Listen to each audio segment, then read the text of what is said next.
Hello, dear students. This is Vishwas. In order to understand African theatre, we must have some knowledge of the African ethnic groups and the gods they worship. The Federal Republic of Nigeria is home to around 250 ethnic groups with over 500 distinct languages, all identifying with a wide variety of cultures. The three largest ethnic groups are the Hausa Fulani in the north, Yoruba in the west, and Igbo in the east. Ogun, Soyinka's favorite god, features prominently in his play The Road. In Yoruba religion, Ogun is said to have been the first god to descend to earth. Now, why did he do this? He descended to earth to find a suitable place for future human life. He is said to have cleared a path, a road through the dense forests for the other gods to enter earth. He used a metal axe, and with the help of a dog, he was successful in creating this pathway. He is the god of war, metals, hunters, blacksmiths, technologists, and most importantly, the drivers in the Yoruba region. The drivers carry an amulet of Ogun to ward off traffic accidents. Meats are sacrifices for Ogun. Dogs are the traditional companions of hunters.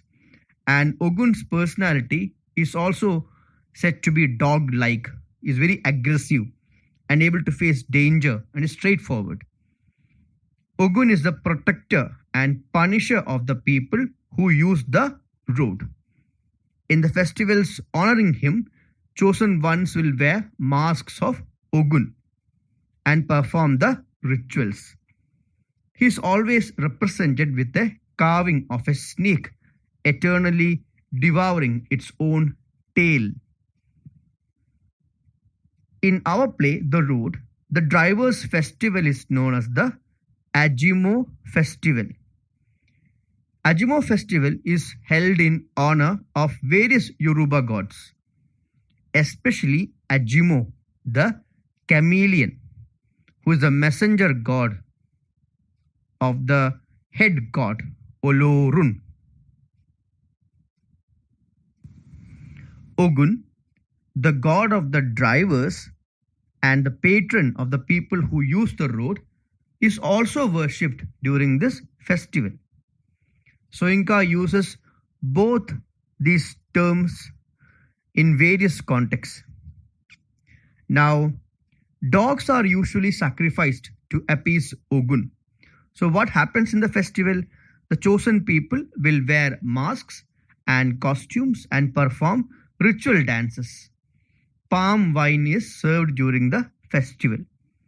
When the performers wear the mask of Ogun, they are said to be in the Ajimo phase.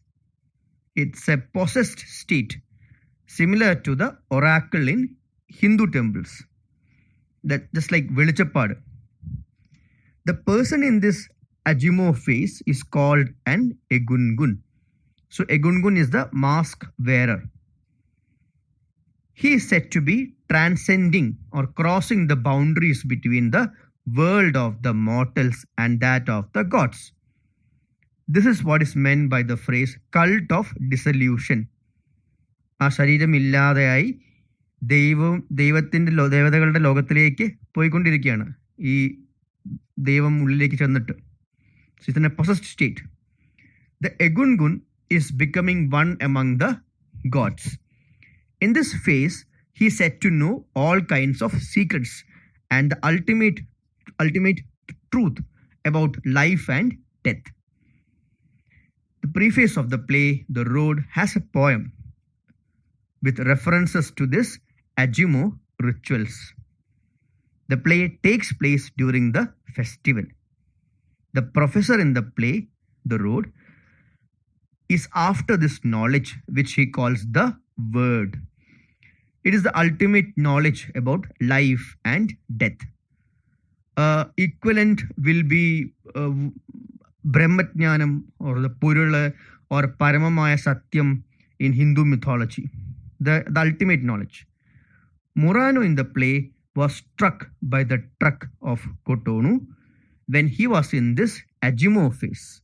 So he was running around wearing the mask and he is said to be in the Agimo phase. He was in communion with the spiritual world.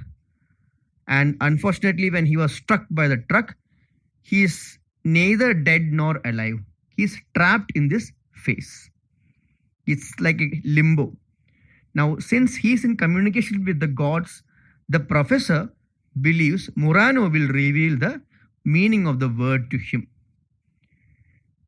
Does the professor get it at the end of the play? That's the question. It's very hard to say. He just dies, advising his men and the reader to be like the god, to be like the road and continue the journey. Where and when will this journey end? We don't know. Word represents a continuous search for meaning in life, just like the situation happening in Waiting for Godot. Does Godot come? No. Should we wait? Yes.